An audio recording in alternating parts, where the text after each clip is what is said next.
වෙසක් පොහොය දවසේ උදෑසන පවත්වන එකම ධර්ම දේශනා පින්කම ආරම්භ කරන්නටයි සූදානම.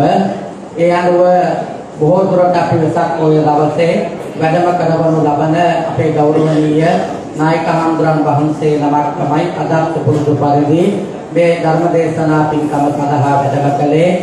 පිළියන්දල අපසල විද්‍යාසාන්ති පිරිවල් මහා විහාරාධීශවර ශ්‍රී ලංකා අමරපුර මහනිකායේ කල්යාණ වාංශික ශ්‍රී ධර්මාරාම පාර්ශවයේ අපේ අනුනායක ගුරු දේවෝත්තම අතිගෞරවනීය නායක හඳුරන් වහන්සේගේ අනුශාසනා පරිදි අපි ආරාධනා කරන්නට යෙදුනා විචිත්‍ර ධර්ම කතික ඒ වගේම කපිලියාන සුනේත්‍රා මහදේවි පිරිවල් පරිවිනාධීශවර අපේ කස්තව ශාසනාරක්ෂක බල මණ්ඩලයේ ගරු ලේකකාධිකාරී අවසරයි අතිගෞරවනීය ගොම්බද්දල දමිත නායක හඳුරන් වහන්සේට උන්වහන්සේ බොහෝම කරුණාවෙන් අද දහසක පින්කම් දෙවියදී මේ ධර්ම දේශනා පින්කම බාරගෙන වැඩම කරන්නට යෙදුනා. ඉතාමත් ගෞරවයෙන් යුක්තව උන්වහන්සේ සාදුකාරයක් පවත්වලා පිළි අරගනිමු. 1500කට අධික පිරිසක් සිල් සමාදන්ව සිටින වද දවසේදී ඉතින් විශේෂයෙන්ම මේ ධර්ම දේශනා පින්කමේ දායකත්වයේ ධර්මයෙන් කටයුතු කරනු ලබන්නේ චමින්ද ලියනගේ කසිකා ලියනගේ දෙපළ දුවදරුවන් ඇතුළු පවුලේ පින්වත් පිරිස විසින් විශේෂයෙන්ම ඒ අත්ව කවදත් අපේ පන්සලේ හැම පින්කමකටම අපිට දායකත්වයේ ලබා දෙන අපේ කුලගණ සමිතියට රසික නොවන සම්බන්ධ වෙලා හැම පින්කමකදීම අවශ්‍ය සහභාගීත්වයේ ලබා දෙන පන්සලට හිතවත් ලෙන්ගතු දායක පිරිසක් හැටියට ඔබතුමන්ලා පිළිබඳව කෘතගුණ සැලකීමක් පිණිස කෙටියෙන් එසේ සිහිපත් කරනු ලබනවා. ඉතින් එහෙමනම් වැඩම කොට වදාළ අපේ නායක මාහිමිපාණන් වහන්සේට නිදුක් නිරෝගී සුවපත් භාවයේ චිර ජීවනයත් සැලසේවා කියලා සාදු කියලා ප්‍රාර්ථනාවෙන් අපි දැහැත්වත්ිය චමින්ද මහත්මයාට ආරාධනා කරනවා පූජා කරලා ධර්ම දේශනාවට ආරාධනා කරන හැටියට අමාසාන්ති ටීවී නාලිකාව හරහා හෙළදරන Facebook ටීවී නාලිකාව හරහා මේ ධර්ම දේශනාව සජීවීව විකාශනය කරනු ලබනවා.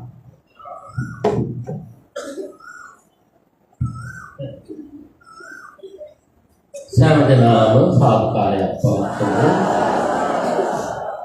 සමන්ත චක්කවාලේසු අත්‍රා ගච්ඡන්තු දේවතා සද්ධම්මං මුනි රාජස් සුනන්තෝ සග්ග මොක්ඛදං ධම්ම ශ්‍රවණ කාලෝ අයං භදන්තා ධම්ම ශ්‍රවණ කාලෝ අයං භදන්තා ධම්ම ශ්‍රවණ කාලෝ අයං භදන්තා. නමෝ තස්ස භගවතෝ වරහතෝ සම්මා සම්බුද්දස්ස නමෝ තස්ස භගවතෝ වරහතෝ සම්මා සම්බුද්දස්ස නමෝ තස්ස භගවතෝ වරහතෝ සම්මා සම්බුද්දස්ස. මාතරී පිතරී චාපි අතෝ ජිත්තම් හි භාතරී ආචරියේ චතුත්තම් හි තේසු නමානං කෛරාත් තේසු තස්ස සගාරවෝති.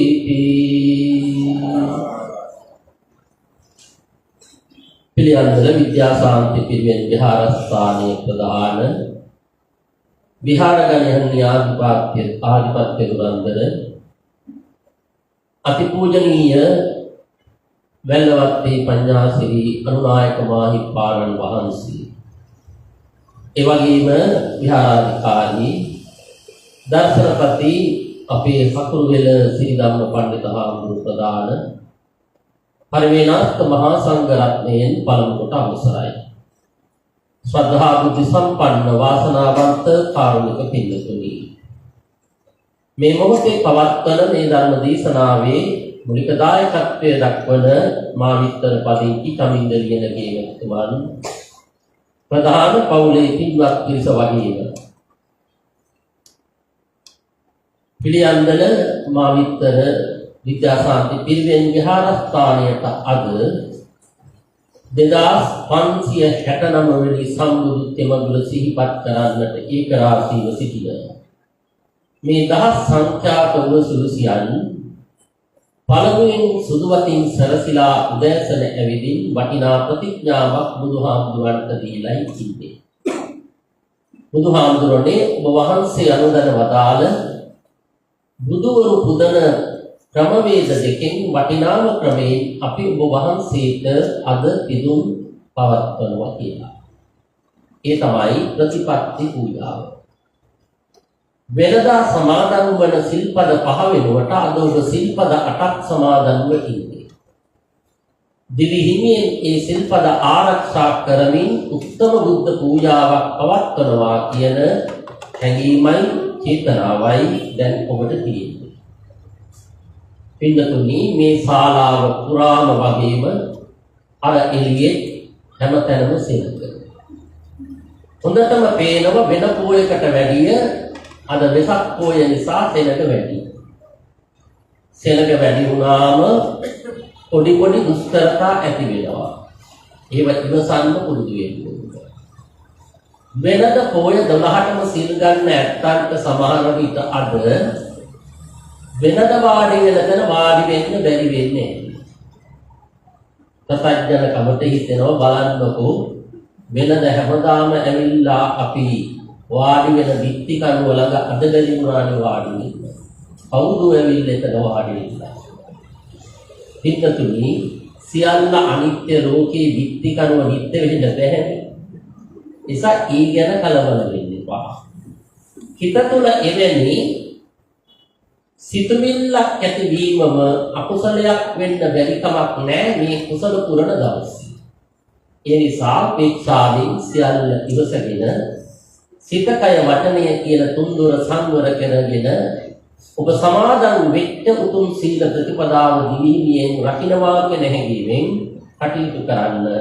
දවස කෙලවර වෙනකොට ඔබට පුදුම සතුටක් හිතට දැනෙනවා ඇති. ඒකට තමයි පින කියන්නේ. වෙලාව ටිකක් ගත වෙච්ච නිසා මා මූලික මාතෘකාවෙන් දේශනාව පටන් ගන්නවා. මාතෘකාව හැටියට තෝරගත්තේ සංයුත්ත නිකායේ බ්‍රාහ්මණ සංයුත්තේ උපාසක වර්ගයට අයිති මානත්තද්ද කියන සූත්‍රය. මේ මානත්තද්ද කියන වචනේ තේරුම තමයි පින්වතුනි තදමානයේ ඇති කියන එකයි. එහෙනම් අනිවාර්යයෙන්ම ඔබ දන්නවා මේ සූත්‍රයේ විස්තර කරන්නේ මොකක්ද කියලා. මානය පිළිබඳව. එතකොට මානත්තද්ද කියලා කියන්නේ සරත් නුවර හිටපු බමුණෙක්.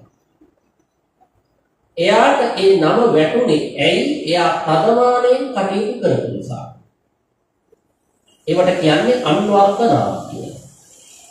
දැන් බලන්න ඒ කාලේ හිටියා සිටුවරේ එයාගේ නම කෝසික. හැබැයි එයා අධික මසුරුකමින් යුක්තයි අන්තිමට නම උඩට වැටුණ මොකද්ද? මච්චරිය කෝසිය කියලා. බමුණෙක් හිටිය භාරද්වාජ ගෝත්‍රයට අයිති එයා අනිත් අයට කතා කරන්නේ රළු පරළු විදියට. කියන්නේ සැරේ. නිසා නම උඩට වැටුණා අක්කෝසක බාල. අක්කෝසක කියන්නේ රළු පරළු වචනේ කියන්නේ. දැන් එහෙමනම් එනව නෙවෙයි. කියන්නේ සුදා කිව්වහම මුලින් වැටුණා නේ? නැවුවා. එහෙනම් පින්නතුනි එවැනි නම් වලට කිව්වේ අන්වර්ථ නාම. දැන් මේ බමුණට අධික ලෙස මානය තිබිච්ච නිසා නම මුලට වැටුණා මානත්තද්ද කියන නම. ඒකට යා ප්‍රසිද්ධ කොහොමද මානත්තද්ද වුණා. එයා කොච්චර මාන්නය අධිකද කියනවා නම් අම්මට තාත්තටවත් වැදෙන්නේ නැහැ. උගන්වපු ගුරුවරුන්ට වදින්නේ නැහැ. වැඩිහිටියන්ට සලකන්නේ ගරු කරන්නේ නැහැ. මොකටද එහෙම කරන්නේ? එහෙම වදින්න කියන්න හොඳ නැහැ කියලා උන්ගේ මතයක් තිබුණා. දැන් අදත් එහෙම සමහරව ඉන්නවා. අම්මා තාත්තටවත් වදින්න එපා කියන. මේ ලෝකෙට අපි බීතලා නම් කන්න මොන්න දෙන්න ඕන, උගන්වන්න ඕන, ඒ යුතුයකම් කරන්න ඕන, කොට ආයිත් වැඳ වැඳ ඉන්න ඕනේ නැහැ. එහෙම වදිනවා නම් ඒක කටයුතුකාව පිළිබඳ ප්‍රශ්නයක් නෙවෙයි. කවුරු සත්වයේ හිණවීමට හේතුවක් නෙවෙයි. ඔව් එහෙම කියන අය ඉන්නවා. දැන් මානත්තද්ද බමුණත් අන්නේ જાතිය කෙනෙක් එයා කියපු ඒ දේවල් පිළිගත්ත පිරිසකුත් හිටියා. ඒ කියන්නේ එයාවට ආපිරිසක් ගොනු වුණා. එහෙමනේ. අපේ රටේ වුණත් දැන් බලන්න පෞද්ගලික කාලේ බුදුවරයෙක් ආවා. පස්සෙන් ගියනට කට්ටිය. කොමාලි ලෝතුරා බුදුහාමුදුරුවෝ ඒ කාලේ දෙවුරම් බෙහෙරට වැඩිලා. බුදුහාමුදුරුවෝ වැඩම කළාම සවැත්නුවර වැසි මොකද කරන්නේ? හවසට යනවා දෙවුරම් බෙහෙරට. මොකද? වහන්සේගෙන් බණ අහන්න. නිකන් නෙමෙයි තෙල් මල් ආදී අරගෙන බුදුහාට වඳින්න. දැන් මානත්තද්ද බමුණ කීප දවසක් මේක දැක්කා. දවසක් එක්කෙනෙක් ළඟට කිට්ටු වෙලා අහනවා මේ හවසට මොන කොහෙද යන්නේ සුදු අතින් සැරසිලා. ඒ පාර කරේ දන්නේ නැද්ද? දෙවුරම් වෙහෙර වැඩ ඉන්නවා අපි ශ්‍රේෂ්ඨ ශාස්ත්‍රවරයා ලෝතුරා බුදුහාමුදුරුවෝ. උන්වහන්සේ දකින්නයි අපි යන්නේ. එතකොට ඒ තෙල් මල් අරගෙන යන්නේ. අපි උන්වහන්සේට වඳිනවා ගරු කරනවා ඒකට මේ ගිහින්. ඒ පාර අහනවා ඔය ශ්‍රමණයන් වහන්සේ කොයි වගේ කෙනෙක්ද? අර කට්ටිය කියන උන්වහන්සේ මහා කාරුණිකයි. යන අයට බොහෝම කරුණාවෙන් කතා කරනවා. ඒ විතරක් නෙමෙයි. හරියට ආගන්තුක සත්කාරය දන්න කෙනෙක්. කොච්චරද කියනවනම් කුබ්බභාසී ගුණී යුක්තයි. ඉස්සෙල්ලා hina වෙනවා යන අය එක්ක ඉස්සෙල්ලා කතා කරනවා යන අය. උදාහරණ ළඟදී විච්ච ශ්‍රේෂ්ඨ ගුණයක්. මට අපි ළඟ ඕක නැහැ. ඇයි? ගමනක් ගිහින් ගෙදර ආවහම කියනවා අන්න අහවලාද පාරදී හම්බුණා මට. ගෙදර යහම ඉතින් කතා කළාද? නෑ මම කතා කළේ නෑ. ඇයි? එයා කතා කළෙත් නෑ මම කතා කළෙත් නෑ. අඩු ගානේ hina වුණේවත් නැද්ද? නෑ මං hina වුණේ. ඇයි? එයා hina වෙන්නේ නැත්නම් මම මොකටද hina වෙන්නේ? අන්න අපි ළඟ මානවා. බුදුහාමුදුරේ එහෙමයි. ළඟට එන අය එක්ක ඉස්සෙල්ලා hina වෙන ඉස්සෙල්ලා කතා කරනවා. දැන් මේ විස්තරය ඇහුවට පස්සේ මානත්තද්ද බමුණට හිතුණා යන්න ඕන බලන්න ওই ශ්‍රමණයන් වහන්සේ මුණ ගැහිලා. ගියාට හැබැයි මම නම් කතා කරන්නේ නැහැ ඉස්සෙල්ලා. වදින්නේ නැහැ. ඒ මානේ. එමෙතන එක්තරා දවසක හවස් වේලාවේ තමන්ගේ සහපිරිවරත් එක්ක යනවා දුරම්බියට. ගිහිල්ලා දවසදා මණ්ඩපේ ඉස්සරහින්ම වාඩි වුණා. බුදුහාමට හොඳට පේනවා. දැන් ඔන්න වේලාව නියමිත වේලාව කෙනෙකුට ලෝතුරා බුදුහාම වැඩම කළා දවසදා මණ්ඩපේ. ධර්මාසනෙ වැඩ ඉන්න. හාත්පස බලනකොට දකින්නවා මානත්තද්ද බමුණා.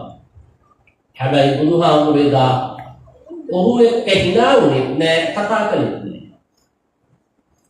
ඇයි? යාගේ සිතේ තේරුම් අරගෙන ඉන්න. දැන් මානත්තද්ද බමුණට ඉන්න බෑ. බුදුහාමුදුරන්ට ඇහෙන්න උගුර පෑදුවා. ඒත් වගක් නෑ. ඊට පස්සේ ටිකක් හයියෙන් කැස්සා. ඒත් වගක් නෑ. බුදුහාමුදුරුවෝ නෑ කිව්වේ. බලන්න උදාහරණයක් වැඩවල හැටි.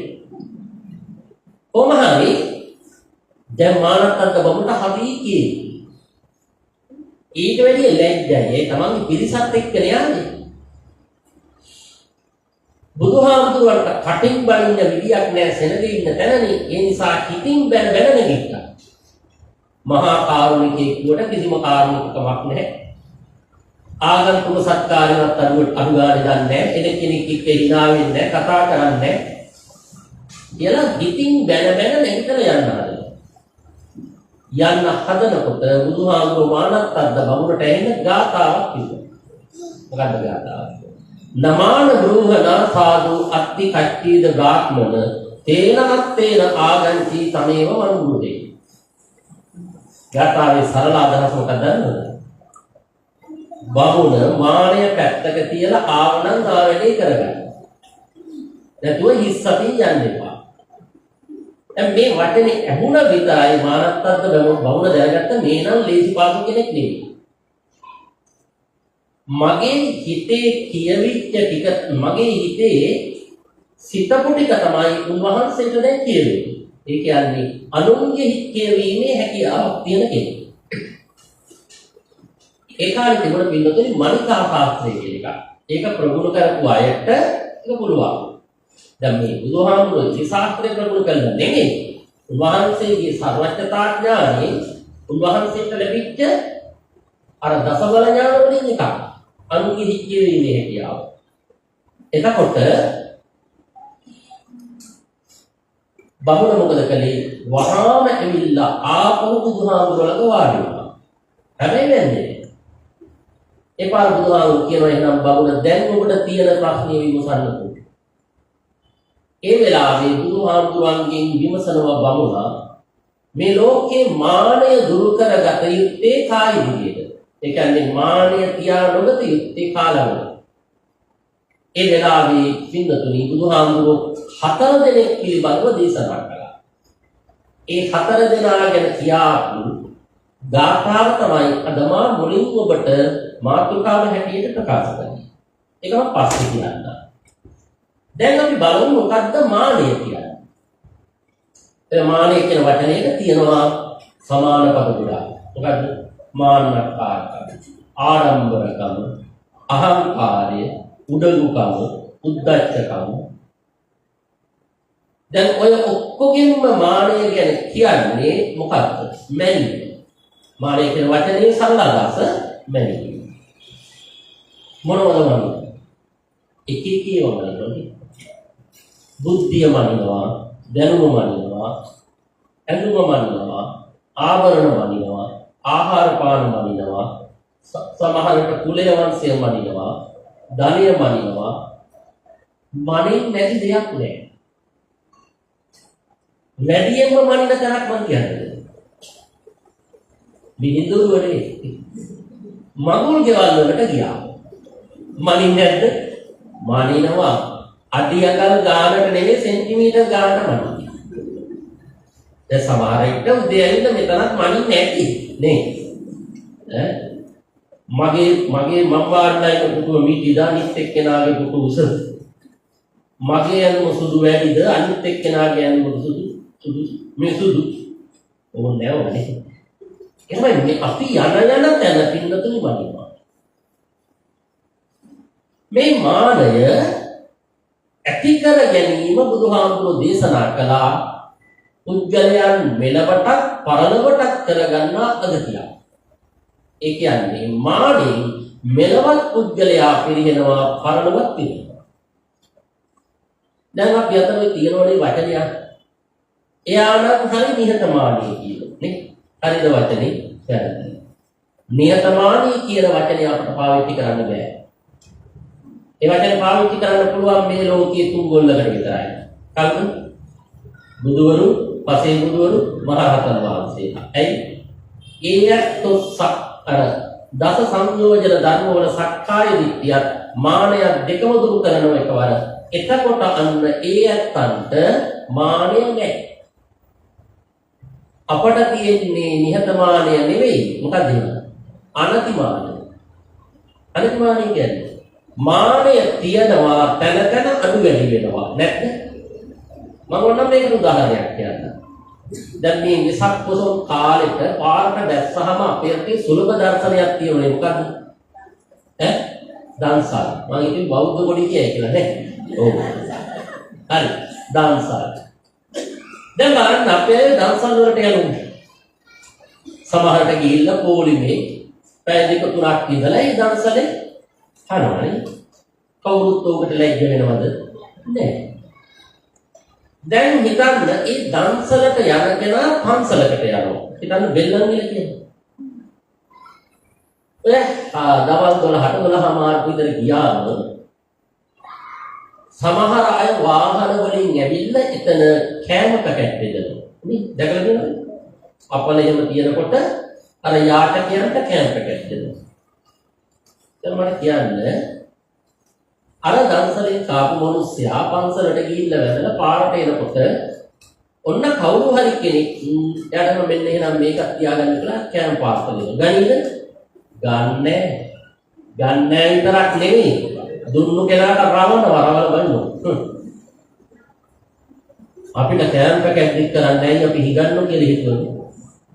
ඇයි? මනසින් අපි උපකල්පනය කරලා තියෙනවා එතන දෙන්නේ යාචකයන්ට විතරයි. දන්සලෙන් කෑවට එහෙම පන්සලෙන්දි කන්නේ. අන්න මානෙස් මතුණා. දැක්කද? නිසා මේ මානය කියන එක තියෙනවා අපි ළඟ තැන තැනදී මතුවෙනවා. කොහොම වුණත් මානය ඇතිවීම යහපතට නෙවෙයි අයහපතට හේතුවක්. ජනප්‍රවාදී කතාවක් තියෙනවා පින්නතුනි අශෝක අධිරාජ්‍ය පිළිබඳව. එතුමා බුදුදහම වැළඳගෙන බෞද්ධයෙක් වුණාට පස්සේ බොහොම ධාර්මික පාලකයෙක් වුණා නේ.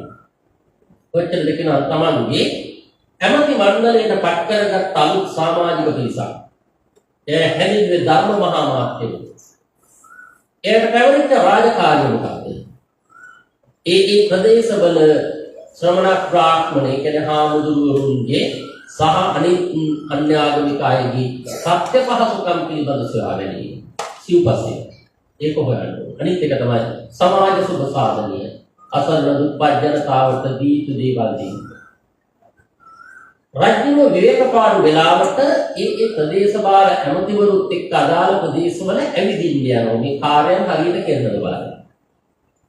එක අවස්ථාවක අයෝධ්‍යාව කියන ප්‍රදේශයේ බාර ඇමතිවරයෙක් එක්ක යනවා ඒ ප්‍රදේශේ. යන්නේ අස්ව කරත්ති. රජුයි ඇමතිවරයයි වියදුලයි තව පිළිවෙලක් යන්නේ. ඔහොම යනකොට අතරමඟදී රජුව දකිනවා පාරායිනේ කුංචි කුටියක් හදාගත්ත පොඩි හාමුදුරුවම මිදුලා වුණා. අශෝක අධිරාජ්‍ය හරි කැමති පොඩි හාමුදුරුවන්ට තමන් බෞද්ධයෙක් කලේ පොඩි හාමුදුරුවමක් නේ. දැක්ක විතරයි වහාම රියදුරාට නියෝග කළා නවත්තන්න කරා. දැස්සා දැහැලා ගිහින් පසඟ පිළිතුවල පොඩි හාමුදුරුවන්ට වැන්දා. පොඩි හාමුදුරුවෝ ආශිර්වාද කළා සුඛී දීර්ඝායුකෝ බව කියලා. ඇමතිවරයා කරත්තෙන් දැස්සා රජුව දැස්ස නිසා හැබැයි ගියේ නැහැ පොඩි හාමුදුරුවෝ. එයා ටිකක් මාන්නාදී කෙනෙක්. එයා හිතනවා කරත්තෙල ඉන්න මේ රජුව එයර පොඩි හාමුදුරුවෝ කෙනෙකුට වැන්නේ. මේ රටේ අධිරාජ්‍යය මම නම් ඔය වගේ පොඩි අයට වදින්නේ. ඒ වයසට තියෙන පන්සලට වන්දු කොහාමුදුරට විතරයි වදින්නේ. පොඩි හාමුදුරුවෝ වදින්නේ. මං කියන්නේ මේ මාපේ පැත්තේ නෙමෙයි මෙහෙට තියෙන්නේ. කොහොම හරි දැන් ඔන්න වැඳලා රජුව එනකොට ඇවිල්ලා කරත්තේ වාඩි වුණා. ආපහු අමිතවරයයි රජුවයි ගමන. අමිතට කට තියාගෙන ඉන්නවා. ඇමතිවරයා අහනවා රජුරුවන්ගේ ඔබතුමා ඇයි අර පොඩි හාමුදුරු කෙනෙකුට වැන්නේ? රජුරු කියනවා ආශිර්වාද ගන්න. ඉතින් ඔබතුමාට ආශිර්වාද ගන්න ඕන කිව්වනම් මේ පළාතේ කොච්චරනම් ලොකු ලොකු නායක හාමුදුරු ඉන්නවද මම එක්කගෙන යනවා. ඔය වගේ පොඩි අයට මම නම් වදින්නේ. රජුරු කල්පනා කළා කොච්චර මාන්නාදී කියන්නේ හොඳ පාඩමක් උගන්වන්න ඕන. ගමන ගියා. වැඩ ඉවර කරලා හැන්දෑවේ ආව රජගෙදරට. ඇමතිවරයාට කතා කරලා කියනවා එක රාජසභාවට එනකොට මට ඕන වෙලා තියෙනවා එළුවෙක්ගේ ඔළුවකුයි කොටියෙක්ගේ ඔළුවකුයි මිනිහෙක්ගේ ඔළුවකුයි. ඔළුව තුන අරගෙන ඉන්නවා. මේක රාජ නියෝගයක්. වහාම ඇමතිවරයා ක්‍රියාත්මක වුණා. එදාම ගිහින් දඩයක් කාර්යයක් වුණ කියලා කොටියෙක්ගේ ඔළුවක් ඉල්ලගත්තා. මස් මරුවකට ගිහිල්ලා එළුවෙක්ගේ ඔළුවකුත් ඉල්ලගත්තා. පහුවෙන්ද එන ගමන් ඒ කාලේ තිබුණනේ අමුසොහනකට ගිහිල්ලා සෝන් පල්ල මුණ ගහලා ඔන්න මිනිහෙක්ගේ ඔළුවකුත් ඉල්ලගත්තා. දැන් ඔළුව තුනක් අරගෙන රාජ්‍ය සභාවට එනවා. රජුරෝ කියනවා ඇවිල්ලා කියනවා රජුනි මම ඔළුව තුන ගෙනවා. රජුරෝ කියන එහෙනම් ඕක නගරයට අරන් ගිහිල්ලා විකුණලා සල්ලි අරන් එනවා. දැන් මේ ඔළුව තුනක් අරගෙන ඇමතිවරයා යනවා නගරයට. මොකද විකුණන්න. හෝරාවක් ගියේ නැහැ. එළුවගේ ඔළුවයි කොටියගේ ඔළුවයි විකුණනවා. මිනිහගේ ඔළුව කවුරුවත් ගන්න. හවස් වෙනකම් බලන් හිටියේ ගන්න. හැන්දෑවේ ඇවිල්ලා කියනවා අනේ රජතුමනි මේ මිනිහ මේ එළුවගේ ඔළුවයි කොටියගේ ඔළුවයි නම් විකුණගත්ත මේ මිනිහගේ ඔළුව කවුරුත් ගන්නෑ. රජුරෝ කියනවා මටත් ඕකෙන් නැති වැඩක් නෑ. එහෙනම් උඹ ගිහින් නගරෙට නිකන් දීලා. දැන් පවුලෙන් ආයිමත් ගියා. එතකොට අර මිනිහගේ ඔළුව නිකන් දෙන්න. යන එන අයට බැගෑපත් වෙවි කියනවා මේක ආරම්භඵලයන් නිකන් ඒ සිහියන්නේ. දැන් ටික ටික හවස් වෙනවා. හවස් වෙනකොට ඔළුව නරක් වෙලා. ඇමතිවරයාගේ නෙමෙයි අර අපේ. දැන් මේ නරක් වෙච්ච ඔළුවත් අරගෙන ඇමතිවරයා එනවා හැන්දෑවේ ආපහු මාලිගාවට ඈතදීම දැනගත්ත රජු නිකන්වත් දී ගන්න බැහැ. ඇයි? හාත්පස දුදනවා. ඇවිල්ලා රජුවන්ට කියලානේ රජතුමනි මේ මිනිහගේ ඔළුව නම් නිකම්වත් කිසි කෙනෙකුට දී ගන්න බැරි වුණා. කවුරුවක් ගන්නෑ. රජු වහන ඉතින් දැන් ඔළුවට මොකද වෙලා තියෙන්නේ? නරක් වෙලා. ඒ පාර රජු කල්පනා කළා අවවාද කරන්න හොඳ වෙලා. ළඟට කතා කරලා කියනවා මතක තියාගන්නවා. ඔය මිනිහගේ ඔළුවට වටිනාකමක් තියනවා ඔළුවේ පණ ටික තියෙනකොට. ඔව්. එතකොට ඔය ඔළුව නවන්න කියන්න පුළුවන්. නැමිය යුතු තැන ඔළුව නැමුවොත් අන්න ආශිර්වාදවත් ලැබෙනවා. ඒකත් නැතුව ඔළුව කෙලින් තියාගෙන ඉඳලා පණ ටික ගියාට පස්සේ හැබැයි තිරිසන් සතෙක්ගේ ඔළුවත් තරංගවත් මිනිහගේ ඔළුවට වටිනාකමක් තියෙනවා. ඇමතිවරයා තීරුම් ගත්ත රජුරු දීපු පණිවිඩය. ඒ ඔළුව නමන එකට කියන්නේ පින්නතනි බණ පොතේ මොකද්ද? නමස්කාරය. අහංකාරය දුරු කර ගන්න තියෙන හොඳම කාර්යය මොකක්ද නේද? නමස්කාරය. දැන් නමස්කාරය ගත්තහම තියෙනවා වාග්ග ටික. මෙතන දරුවෝ ඉන්න නිසා කියන්නේ. එකක් තමයි දණ්ඩ නමස්කාරය. මොකක්ද දණ්ඩ නමස්කාරය කියන්නේ? ඔව් මුළු ශරීරයම බිම දිගා කරන වඳින එක. අර සුමේද තාපසය වැඳි දීපංකර පාදමූලී. අපේ රටේ නම් බෞද්ධ අතර කරලා තායිලන්තේ මියන්මාර් පෙරණා ගහලා දාන්න විතර නිසා ඒ රටවල් වල ගියාම මේ බෞද්ධ තාමත් හාමුදුරුවන්ට බුදුහාමට වදිනවා බිම දිගා වෙනවා. අපිත් ඔය හින්දු ගැතිමතුන් ගලක තියෙන කෝවිල් වලට ගියාම එහෙම වදිනවා. දෙවෙනි නමස්කාරය තමයි අංජලිකරණීය නමස්කාරය. අංජලිකරණීය නමස්කාරය ඇඳිලි ගන්න වදිනවා කියන්නේ. අත් දෙකේ ඇඟිලි 10 සමව තියාගෙන මහපට ඇඟිල්ල නලලට තියාගෙන වදින එක. දැන් මේ නමස්කාරය අපේ අයත් අනුගමනය කරනෝනේ. ඔය පන්සිල් සමාදන් වෙනකොට එහෙම බුද්ධ වන්දනාවෙන් කරනවා. හැබැයි සමහරුන්ගේ ඇඟිලි තියෙන්නේ වැරදි තැන. සමහරුන්ගේ මේ ඇඟිලි තියෙන ඇස් පටේ ළඟ මෙතන.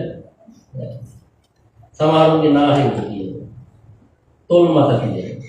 නිකටට යටින් සමහරු තියාගන්න නිකන් උඩින් කඩා වැටෙනවට බය දැක්කේ. සමහරු කපුවට තියාගන්න. වැරදි. අංජලිකරණීය නමස්කාරයේදී පින්නතුනි අනිවාර්යෙන් ඉංග්‍රීසි තියෙන කොතනද? නාලයේ. තුන්වෙනි නමස්කාරය තමයි උක්කුටික නමස්කාරය. ඔබට සමහරු කියන ඇල තියාගෙන වන්නේ. උක්කුටික නමස්කාරයේදී ක්‍රමයක් තියෙනවා. මොකක්ද දන්නවද? දකුණු දන හිස ඉහළට එසවෙනසේ සහ වම් දන හිස පහළට නැමෙනසේ කරන නමස්කාරය. හැබැයි ඇඟිලි තියෙන්න ඕන අර දන්න නමස්කාරය වගේ කොතනද? නම. මේ අංජලිකරණීය නමස්කාරය වගේ නමයි. ඊළඟට හතරවෙනි නමස්කාරය තමයි පංචාංග සමුත්තික නමස්කාරය. දන්නවද? පසඟ පිළිකුවා වඳිනවා කියන්නේ. ශරීරයේ අංග පහක් පොළොවට හිටිනසේ කරන නමස්කාරය. දැන් ඒක තමයි අද බහුලව අපි අනුගමනය කරන නමස්කාරය. පස්වෙනි නමස්කාරය තමයි ප්‍රදක්ඛිනා නමස්කාරය. අපි කියන්නේ පැලකුණු කරලා වදිනවා. පූජාර්ය වස්තුවක් නම් වස්තුව වටා ඇවිදිනවා. දැන් මේ පන්සලිය කුටි කිරිමෙල දැයිච්ච නම් වටේ විතර වදිනවනේ. හැබැයි නිකම්ම වටේ විදිහට වැඩක් නෑ. ඒක ක්‍රමයක් තියෙනවා. දකුණෙන් ගමන් කරන්න ඕනේ. ඒ කියන්නේ තමන්ගේ දකුණු බාහුව තියෙන්න ඕන කොයි පැත්තටද? අදාළ පූජාහාර වස්තුව පැත්තට. විශාල චෛත්‍යයක නම් 16 පළක නතර වෙලා වදින්න ඕනේ. කුඩා චෛත්‍යයක නම් 8 පළකවත් නතර වෙලා වදින්න ඕනේ. එසේ නතර වෙමින් බඳිමින් කරන එකට කියවන්න මොකද්ද? ප්‍රදක්ඛිනා නමස්කාරය. මේක පූජාවේ වස්තු වලට විතරක් නෙවෙයි පුජ්‍යලයන්ටත් වඳින්න වටිනවා. දැන් බලන්න බුදුහාමුදුරුවන්ට වැඳලා තියෙන්නේ කොහොමද දෙවිවරු? ප්‍රදක්ඛිනා කරලා. ඒ කියන්නේ සූත්‍රවල ප්‍රදක්ඛිනා කତ୍වා තත්තේ වන්තර දායසුති. ඇයි? ප්‍රදක්ෂිනා කරලා දෙවිවරු කියනවා. දැන් ඔය නමස්කාර ක්‍රම පහට අමතරව තව එකක් එහෙම තියෙනවද? ඔයගොල්ලෝ දන්නවද කියලා? තියෙනවද? නෑ තියෙනවා. මොකක්ද? දැන් ඔය සමහරු පන්සල් වලට ඇවිල්ලා අංශක 80ට විතර කොන්ද පොඩ්ඩක් නවලා අත් දෙක මෙහෙම කරලා වදිනවනේ. දැන් ළමයි පුරුදු වෙලා අම්මලා තාත්තලා එක්ක ඇවිල්ලා අන්න පුතේ හාමුදුරු ඉන්නව වැදෙන්නකම් පොඩි එකක් දුවගෙන ඇවිල්ලා අනිත් තමයි වදින්නේ. කවදාවත් පුරුදු කරන්න එපා, පුරුදු වෙන්නත් එපා. මේකට නමක් කියනවා. දන්නවද? කපටි නමස්කාරය. වැඩිපුර ඔය නමස්කාරය අනුගමනය කරන්නේ කවුද? ඕන්නේ නේ. හඳබඩ විශාල නිසා නවා ගන්න බෑ. ඒ නිසා අර විදියට වදිනවා. එහෙම නමස්කාරයක් නෑ. අසනීපයක් අමාරුවක් නැත්නම් අපි අනුගමනය කරන පසඟ පිටුවා වැඳීම තාමත් හොඳ නමස්කාරයක්. හැබැයි ඒකෙදි සමහරු වැරදි ක්‍රම අනුගමනය කරනවා. වදින ගමන් දෙකකුල් අල්ලනවා. කොහොමද? මැණික් කටුවෙන් සමහරු අල්ලනවා. සමහරු විලුඹෙන් අල්ලනවා. දැන් මේ ළමයි පුරුදු වෙලා ඉස්කෝල වලින් බර වලට ගියාම ආපහු වෙන්නේ අපි හරි බයයි. අර පාවාඩි උඩින් එනකොට එක පාට පැන්නගම කකුල් දෙක අල්ලනවා. 99න් බේරෙන්නේ. පොඩි කාලේ දරුවන්ට අම්මලා තාත්තලා කියනවනේ පුතේ හාමුදුරන්ට වඳිනකොට කකුල් දෙක අල්ලනවා. අම්මට තාත්තට වඳින කකුල් දෙක දෙයනේ කකුල් දෙක අල්ලනවා කියන එකෙන් අදහස් කළේ වලලු කරින් අල්ලන එක නෙවෙයි. මොකද්ද? අර කකුලේ මහපට ඇඟිලි වල ඇඟිලි ස්පර්ශ වෙන්න කරන නමස්කාරය. ඇයි මහපට ඇඟිලි වල ඇඟිලි ස්පර්ශ වෙන්න වඳින්න කියන්නේ? මහපට ඇඟිල්ල කියන්නේ අපේ ශරීරයේ තියෙන හරි බලගත් ඉන්ද්‍රියක් වෙනවා. දැන් බලන්න ඉස්සර වෙදමහත්තුන් කියපු කතාවක් තමයි ඔළුවට වඩා පරිස්සම් කරගන්න කකුල් දෙක. කකුල් දෙක කියන්නේ මේ මහපට ඇඟිල්ල. මේ මහපට ඇඟිල්ලෙන් පටන් ගන්න ස්නායුවක් තියෙන ඍජුවම මොළය කරා ගමන් කරනවා. මේකට උදාහරණයක් මම කියන්නේ. අනුරාධපුරේ බසවක්කුල වේ ඉන්නවා ඇස් වලට වෙදගත් කරන වෙදමහත්තිය. ඒ වෙදමහත්තිය ළඟට මෙතන පිස්සනවාට කිව්වා. ඒ වෙදමහත්තිය ළඟට ගියාම ඇහැට බෙහෙත් ගන්න එක බෙහෙත් හඳුනක් ඇහැට දාන්නේ නැහැ. බෙහෙත් බඳින්න පාර. කකුලේ මහපට ඇඟිල්ල. ඇහි ලෙඩේ සනීප වෙනවා. අන්න අර ස්නායුවේ තියෙන ප්‍රබල ක්‍රියාකාරීත්වය. දැන් බලන්න සාමාන්‍යයෙන් ගෙවල් වල දරුවෝ අම්මලා තාත්තලට බොහෝ විට වගේ උදේටනේ ඉස්කෝලේ යන්න වෙලා ගෙදරින් ඉන්නේ. උදෑසන කියන්නේ පින්නතුනි මනස හොඳ ප්‍රබෝධයෙන් පසුවන වේලාවක්. ඇයි? මේ අපට පරිසරයකට බලපාන. හාත්පස මද පවන් හමන වේලාව. ඒත් එක්කම අනිත් අතට සිසිල් පිනි පොද පොළොවේ වැටිච්ච වෙලාව කකුලවල තියෙන. ලාහිරුනස් සත්මේ කුරුල්ලන්ගේ පූජනේ මේ සියල්ල කෙනෙක්ගේ මනස ප්‍රබෝධමත් කරන වේලාවනේ. ඒකනේ දරුවන්ට උදේ නැගිටින්න කියන්නේ. දැන් අද ගොඩාක් අපේ තරුණ දරුවෝ රාත්‍රී 2 3 වෙනකන් ෆෝන් එක ඔබ ඉඳලා නැගිටින්න ගියද 10ට 11ට. අර පරිසරයේ සුවඳ ආස්වාදයේ විඳින්න වෙලාවක් නැහැ. ඒ නිසා මනස ඉල්ලන ප්‍රබෝධය නැහැ. ඒ කියන්නේ ගොඩක් දරුවෝ හරි උපතලි අලසයි හම්බෙන්නේ. ඒක නෙවෙයි. හරි භයානකයි ආවේගශීලී කේන්තිය. තාත්තලා අම්මලා එක්ක කතා කරනකොට එක කැත්තට පොල්ල වගේ. ඇයි? අර ඒ සියල්ල මනස මේ සමතුලිත නැහැ. අර පරිසරයෙන් විඳින්න තියෙන ආස්වාදය හරියට විඳ ගන්න බැරි වෙනවා. දැන් මම කිව්වේ දැන් බලන්න මේ හිමිදිරි උදෑසන තාත්තලා අම්මලට ඇවිල්ලා වදිනකොට ඔච්චර හැදිදැනි කරුපරවු තාත්ත කෙනෙක් වුණා දරුවා වදිනකොට මොකද කරන්නේ? උරිස්සෙන් අල්ලන ඔසවලා හිසකෙස් අතරින් අත ගෙනියවන හිස පිරිවදිනෝනේ. බලන්න අර තාත්තගේ කකුල් වල මහපට ඇඟිලි ස්පර්ශ වීමෙන් ඇතිවෙච්ච උත්තේජනය.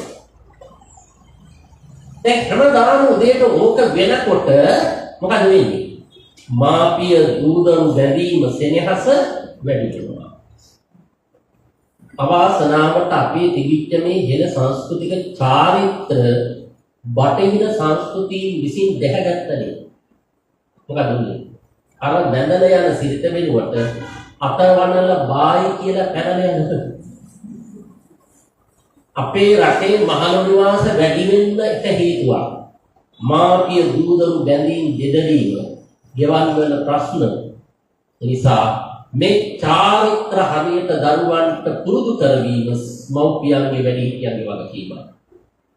දැන් අන්න මම ආපහු වෙන මූලික මාතෘකාවට. දැන් මානතද්ද බමුණ අහන්නේ බුදුහාමුදුරන්ගේ මොකද්ද? මානය නැති කරගත යුත්තේ කාලද?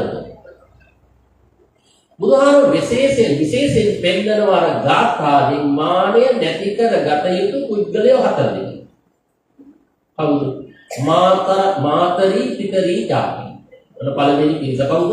අම්මා තාත්තා. ඉදිරියේ මානය තියාගන්නවා. කවුද අම්මා තාත්තා කියන්නේ? මෙලව උපදින දරුවෙකුට ජීවය කවන අයෝමය කන්ටලික. දැන් බලන්න මෙලවට අපි මිනිස්සුયો හැටියට එන්නේ කොච්චර අසරණද? දැන් ඔය සත්තු ඉන්නවනේ ඉපදිච්ච හැටි නැගිටලා දුවල පැනලා සෙල්ලම් කරන නැද්ද? ඉන්නවා. වම් පැටව, එළු පැටව, ආස්සයෝ, එතරම්ද අලි පැටව ඉපදිච්ච හැටි නැගිටලා දුවල පැනලා සෙල්ලම් කරනවා. මනුස්ස පැටවුන්ට පුළුවන් දුක් කරන්න. දැන් මෙතන ඉන්නවද කවුරු හරි ඉපදිච්ච හැටි නැගිටපු ඇවිදපු හිතන්නවත් එපා ඊළඟ ආත්මෙ නම් නැගිටිනවා තමයි කියලා නැගිට්ටොත් ඉන්නා කරලා දුන්නොත් මේ මනුස්ස පැටියෙක් කියලා අපට අයිති නෑ ඒක. දෙපයක් තියනවා නැගිට ගන්න බෑ, දෑතක් තියනවා සොලෝලේ යමක් කට දාගන්න බෑ. කටක් තියනවා එක වචනයක් කතා කරන්න බෑ. එක ඇලයකට තිබ්බොත් අනුගාමී අනිත් ඇලයට හැරෙන්න පුළුවන් දෙයක් බෑ. කරන්න පුළුවන් එකම එක හපන තමයි මොකද්ද? දෑත දෙපේ සොලවා උරුබෙලියට බලාගෙන හරන එක විතරයි. කවුරු හරි හදන්නේ දරුවනි කොයි වෙලාවකද? අසරණ වෙච්ච වෙලාවක. අසරණකම දරා ගන්න බැරි වුණාම කරන්න වැඩියෙන් කඩනේ. ඉපදෙලා මුල් කාලේ අපි වැඩියෙන්ම කරන වැඩේ මොකක්ද? අඬන්නේ. බලන්න අත්පා හරියට නිකන් කෙසෙල් ගොබ වගේ තද කරලා ඇල්ලුවොත් කඩන යනවා. ඒ මට සිල්තු කෙසෙල් ගොබ වැනි අත්පා ශක්තිමත් දෑස් දෙපා බවට පත් කරන්නේ ගස්කල් පෙරලන්න පුළුවන් ගන්නට කවුද? අම්මයි තාත්තයි. අම්මා කිරිටිකෙන් අපිව පෝෂණය කරන්න පටන් ගන්නවා තාත්තේකට දහඩිය පොළොවේ උත්වනවනේ. ගෙදරින් එළියට යනවා හම්බ කරනවා ගෙනවි දානවා. දාන දේ හොඳම ටික කාටද? දරුවා. දරුවා බලාගෙන ඉඳි වැඩෙනවා. අවුරුදු 16 18 වයසට එනකොට වැඩිච්ච දරුවා දිහා බලලා අම්මා තාත්තා කතා වෙනවා කොහොමද? පේනව නේද? දැන් අපේ ළමයා ගඩේ ඉලන්දාරිය කියලා. ගඩ කිව්ව කාටද? අලිත්. අලි වගේ හැදිලා. දරුවෝ අලි වගේ හැදෙනකොට අර ශක්තිමත් අත්පා තිබුණු අම්මගේ තාත්තගේ අත්පාවට මොකද වෙලා තියෙන්නේ? වේලුණු නෙළුම් දඬු වගේනේ. අත්පාදානස්සවා තියෙන තැන පාපිය වෙන්නේ නැහැ. අල්ලන දිහට අහු වෙන්නේ නැහැ. ලෙගිට ගන්න බෑ. වාඩි වෙන්න බෑ. වාඩි වුණොත් නැගිටින්න බෑ.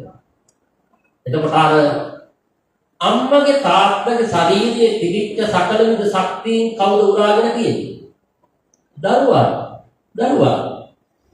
ඒ කියන්නේ දරුවන්ගේ වචනෙන් කියනවා නම් අවශෝෂණය කරගෙන. ඉතින් එහෙම ණයට ගත්ත දේවල් වලින් නරක් වෙච්ච ශරීරයක් තියාගෙන තියෙන්නේ අපි කොහොමද? අම්මට තාත්තට පාඩ දහන්නේ. ඒ අද වචනේ. මව්පියන් ඉදිරියේ මානිය තියාගන්න බෑ. සමාජයේ මොන තරතුර දරුවක් මොන පිරිස පිරිවරාගෙන හිටියත් මොන නිලයේ වෙනවා. ගෙදර උළුවස්සෙන් ඇතුළට එනකොට මව්පියන් ඉදිරියේ නම් දරුවා දරුවෙක්ම පමණි. ඉන්නහාට ආයිමත් ලොකුකම් බෑ. මම නෙවෙයි දුහරදිසාර. ඊළඟට කියනවා අතෝ ජෙට්ටම්හි බහතරි. අම්මා තාත්තා වුණාම ඊළඟට කවුද?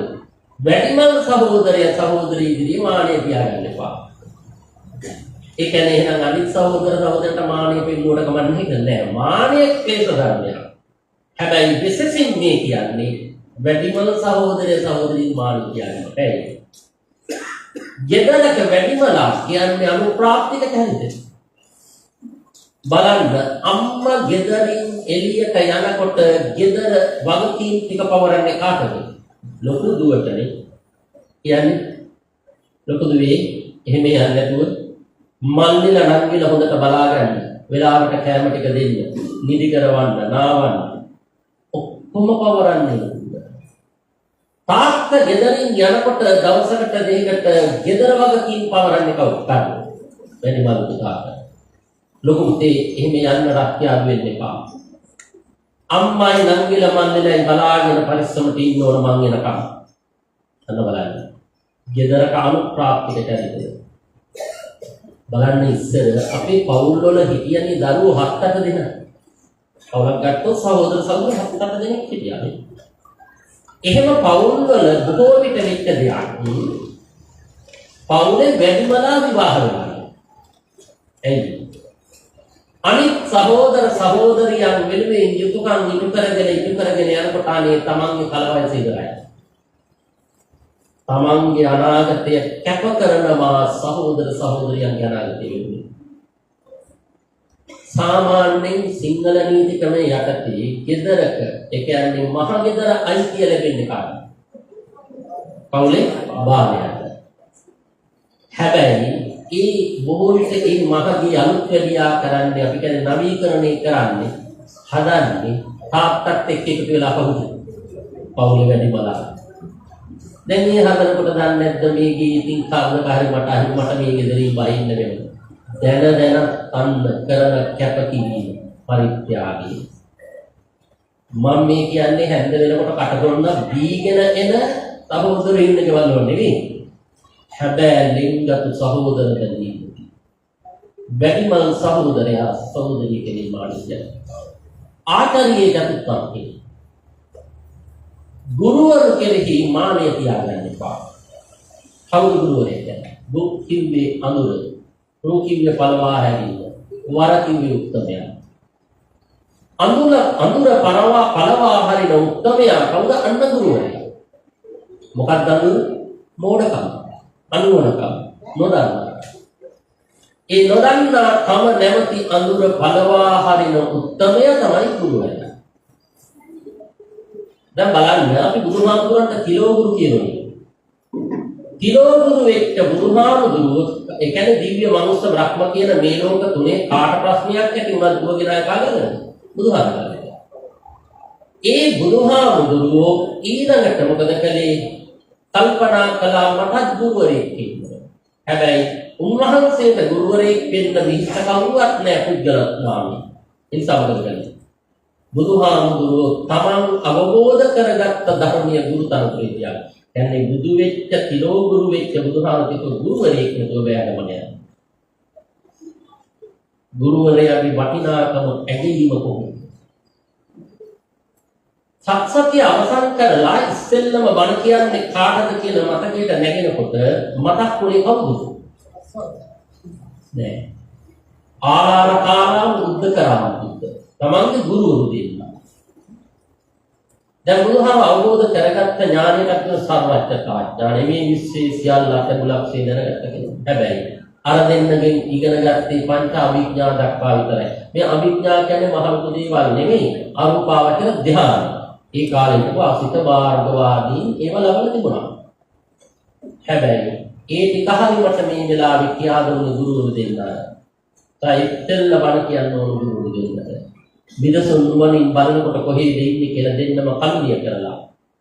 ගිහින් ඉපදිලා අරූපාවචර භවතලවල. අරූපාවචර භවතලවල ඉපදිච්චයට බණහන්න බෑ. හිත මිස කය නෑ. ඒ නිසා තමයි පස්වග මහණුන් දිහාට හැරුණේ. අන්න බලන්න ගුරු ගෞරවය හා මුසු වෙච්ච කලගුණය. කිලෝ ගුරු වෙච්ච ලෝතුරා බුදුහාමුදුරුවෝ ඒ විදියට කලගුණය ඉස්මතු කළා නම් ගුරුවරු විදියට. ගුරුවරුන්ට සැලකුවා නම් මේ පුහුදුන් අපි ගැන කියන කතාව. අද සමාජයේ හැදෙන දරුවන්ට මේව පාඩම් ඇයි? මේ පහුගිය දවසක ඔබ දකින්නේ ඇති සමාජ මාධ්‍යක තිබුණා එක්තරා වීඩියෝවක්. පාසලක කොට කලිසමක් කැලතු දරුවෙක්. කොට කලිසම නින්නේ 10න් 15 නේද? ඔව්. ඒ කියන්නේ 15න් 15 ළමයි වයස. මේ ළමයා විදුහල්පතිවරයා ළඟට ගිහිල්ලා පාසලේ විදුහල්පතිවරයාට තර්ජනය කරනවා. කොහොමද? ගහනවා උඹේ බෙල්ල ගැලවෙන්න පයි. මම මේ කිව්වේ කියන්න පුළුවන් වචන ටික විතරයි. තව වචන තියෙනවා යාගේ. ඒ වචන සිද්ධිය. දැන් මේ කාටද පාසලේ මුල් ගුරුවරයාට ඉගෙන ගන්න දන්නේ. දැන් බලන්න පින්නතුනි අපේ රටේ ළමා අයිතිවාසිකම් ගැන හරියට කතා කරන්න කට්ටිය. ළමයෙකුට පාරක් ගහන්න බෑ, බනින්න බෑ. ගහනවා නම් ගහන්නලු අංශක 45ට වේවැල උස්සලා. ඒ පාර පොඩි එකහන ඔය ගැහුමද කියලා. දැන් මෙහෙම ළමයින්ගේ අයිතිවාසිකම් ගැන කතා කරන අය අර ගුරුවරුන්ගේ අයිතිවාසිකම් ගැන මුකුත් වචනයක් නෑ. ඉස්සර අපට මතකයි අපේ අම්මලා තාත්තලට උගන්වන ගුරුවරු මුණ ගැහෙනකොට අපි කැමති නෑ. ඇයි? මුණ ගැහුනොත් ආයි කතා දෙකක් නෑ කියන්නේ මහත්යෝ ගහලා බැරි නම් මකලා හරි ඕක වහන්න. එහෙමයි ඒ කාලේ අම්මලා තාත්තා. දැන් පාරක් ගහනකම් බලාගෙන ඉඳ ඇදගෙන යන්න පොලිසියට උසාවියට. මේක කේද වාචකයක්.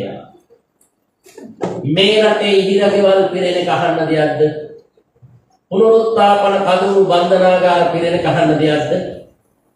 මේ ගිය සතියේ මම දැක්ක පත්තරේ තිබුණු 17 වගේ ඉහිරගෙදරෝ ඇයි සමාජය තුල දරුවන් හදන මග නෙවෙයි දරුවන් නොමගට යවන මග වැඩි කරලා ඉවරයි.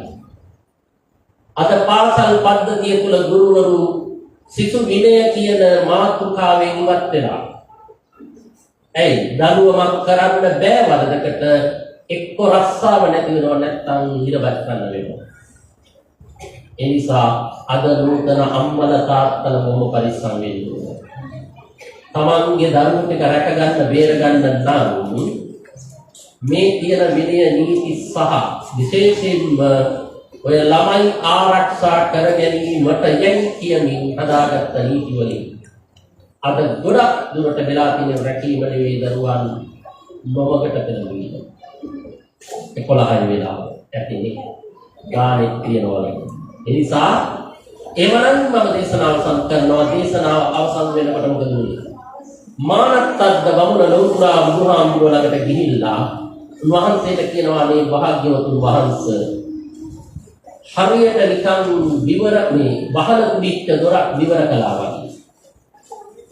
මුණින් අතට නමල තිබුණු දෙයක් කුඩු කුඩු කළා වගේ. අඳුර යන කෙනෙකුට පහනක් පත්තු කරලා අතට දුන්නා වගේ.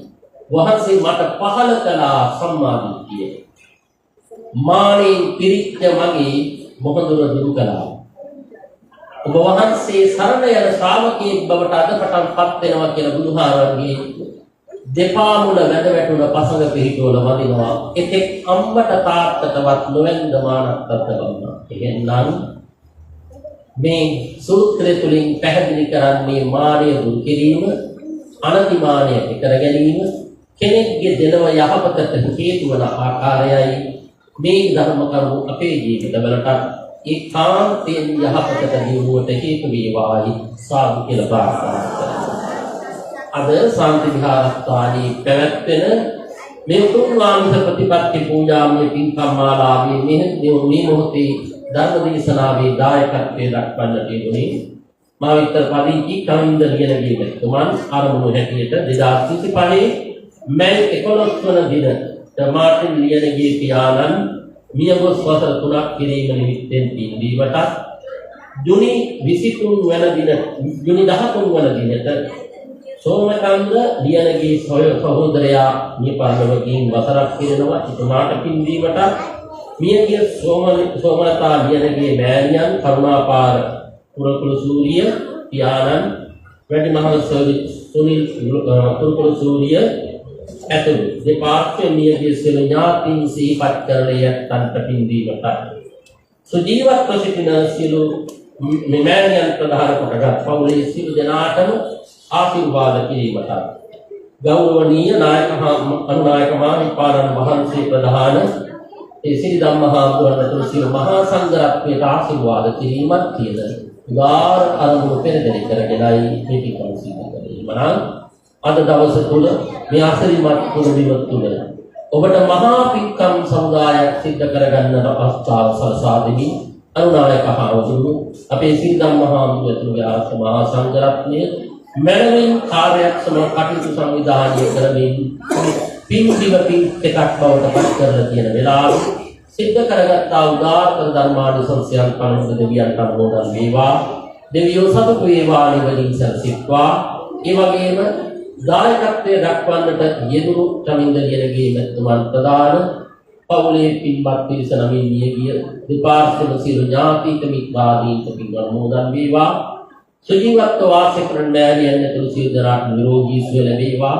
විශේෂයෙන් ආශිර්වාද කරන ගෞරවනීය අනුනායක හාමුදුරුවෝ ශ්‍රී ධම්මාහංසතුරු පරිවේනස්ත මහා සංඝරත්නයට ආයු ආරෝග්‍ය ආදී සම්පත් සාධනය වේවා. බණ ඇසූ සියලු දෙනාටම දෙලොව යහපත අභිවෘද්ධි උතුම් නිවනේ සැනසීමට මේ පින ඒකාන්ත කුසලයක්ම වේවා කියලා දෙවියන් ආකාශත්තා ච බුම්මත්තා දේවානාගා මහිත්‍තිකා පුඤ්ඤන්තං අනුමෝදිत्वा චිරං රක්ඛන්තු ලෝක සාසනං ආකාශත්තා ච බුම්මත්තා දේවානාගා මහිත්‍තිකා පුඤ්ඤන්තං අනුමෝදිत्वा චිරං රක්ඛන්තු දේශනං ආකාශත්තා ච බුම්මත්තා දේවානාගා මහිත්‍තිකා පුඤ්ඤන්තං අනුමෝදිत्वा චිරං රක්ඛන්තු තං සදා.